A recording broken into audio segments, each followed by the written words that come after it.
Hello, this is Venus Brown from Diverse Spectrums.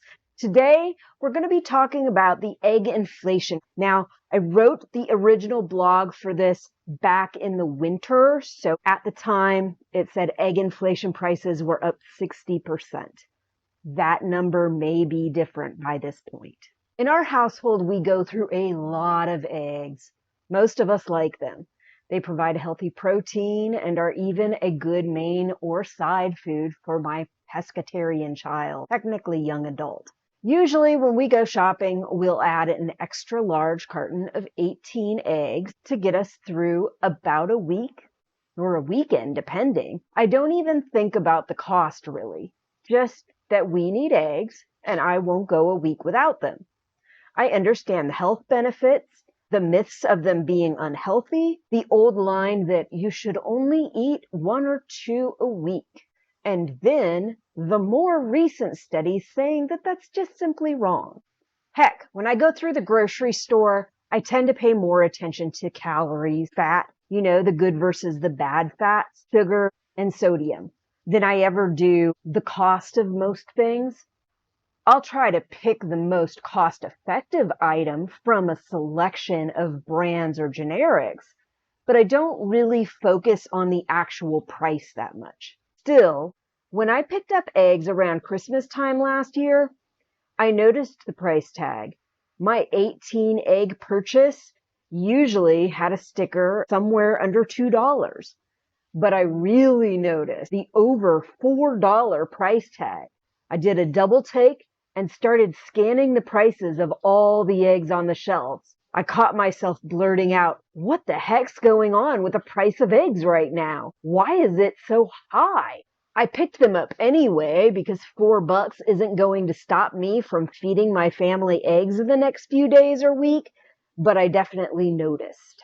So when I heard the headlines in the news right after, I started listening up a bit more. Avian bird flu strikes again, this time causing a real disruption in the amount of eggs being produced, shipped, and available at stores. That disruption in availability thereby hitting customers where it really counts, right in our grocery spending pocketbooks.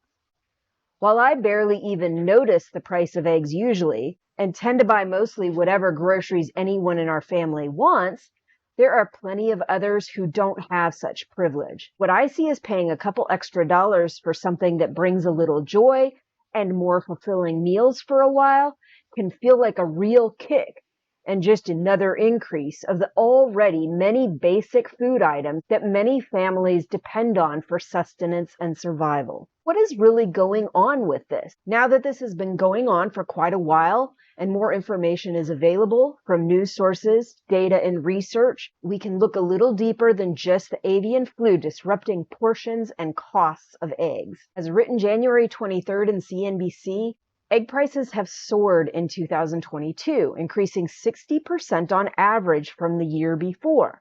This is one of the largest price increases of any good or service in the U.S., according to the Consumer Price Index. According to the U.S. Bureau of Labor and Statistics, a dozen large grade A eggs went up 138% from $1.79 last December to $4.25 this December on average. While the narrative has largely focused on the havoc wreaked by the avian flu spread and subsequent killing of tens of millions of egg-laying hens, some from flu and some from extermination in attempt to stop the spread, other factors are also at play.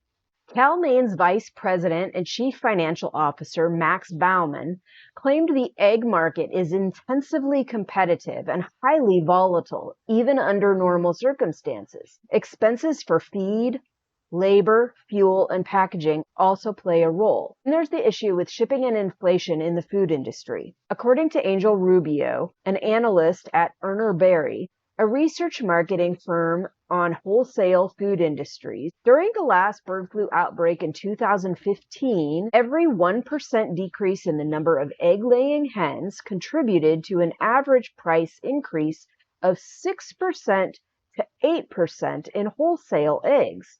Since 2022, the recent outbreak led to about 13% of laying hens dying. with a larger 15% price increase for each percent decrease of laying hens. Factors create a compounding effect, such as temporary stops in shipping supply from some sources. This leads to purchasing from more expensive sources, while egg production stays down for an extended time, all during holiday months, where these increased outbreaks are occurring while demand is up. Yet in that CNBC report, and January 30th, another report on WXXI AM News, there are some, such as Angela Huffman of Farm Action, that don't buy some of the industry's explanation for such high price increases in the face of record-breaking profits.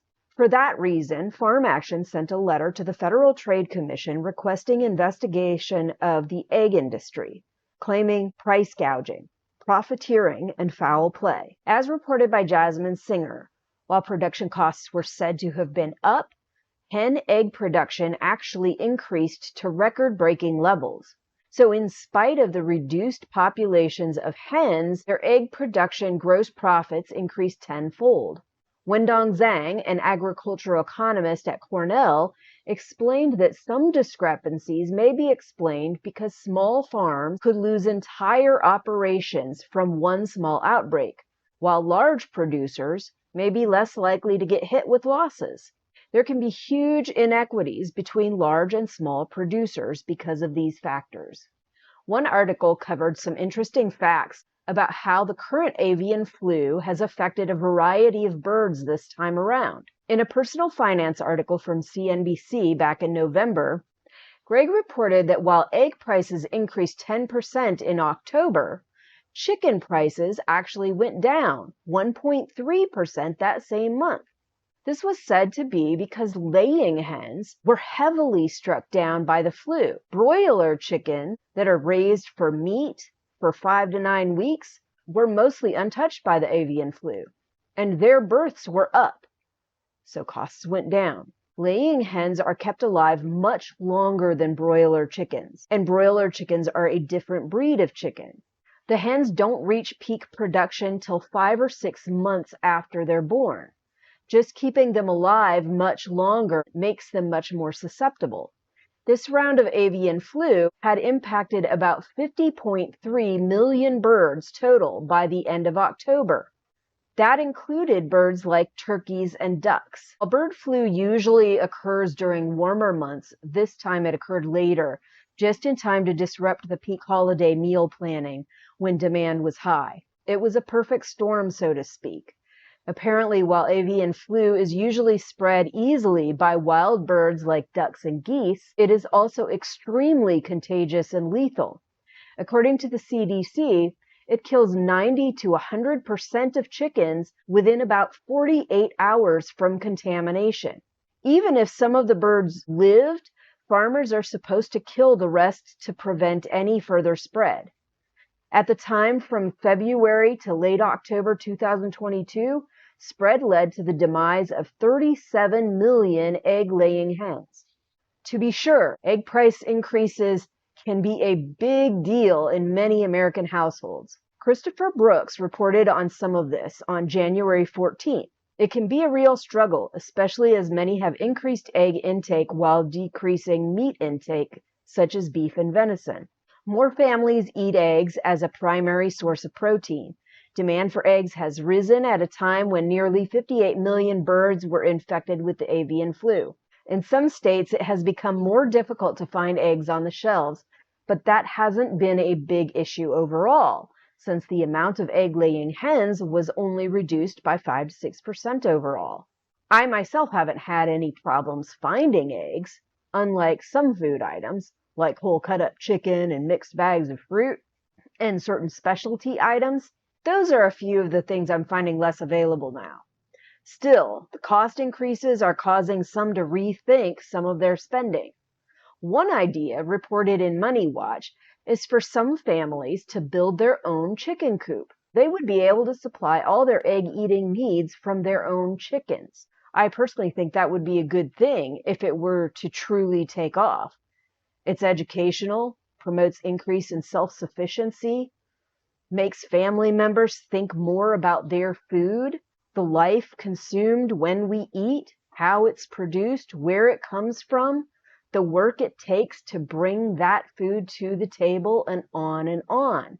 And for children who you would like to teach some responsibility, this is a great way to teach them responsibility.